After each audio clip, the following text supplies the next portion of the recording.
这种黑萝卜干一斤卖100块钱贵吗？它是用新鲜的萝卜炖个3天3夜，出来就是一道我们仙永农村的特色美食卡内瑙。这个季节的萝卜非常的嫩，像每年我们家都会种很多萝卜，吃不完的话就会拿来做黑萝卜干。萝卜拔回来了，把叶子去掉，再把它清洗干净。新鲜的萝卜差不多总的有200斤左右，全部清洗干净了就可以放锅里面炖。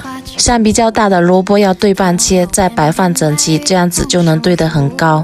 200斤的萝卜一次性是堆不完的，要先让它煮个2-3个小时，等缩水了再添进去。像我们这边炖黑萝卜干的话，都是要炖个3天3夜，非常考验人的耐心和火候的掌握。像第1天、第2天的话，我们要给它翻面，把底下的放上面，上面的放在底下，让它受热均匀。就这样炖个3天3夜，出来就是这样黑不溜秋的，差不多炖到完全没有水分就可以出锅了。盐是炖的时候就加进去的，然后白糖是出锅前放的。这个是萝卜的叶子，跟萝卜一起炖的，非常的香，也是可以吃的。等上面的白糖完全吸收掉，就可以拿去晾晒。晾晒个2天的时间，这个黑萝卜干就算完成了。它保存起来放多久都不会坏。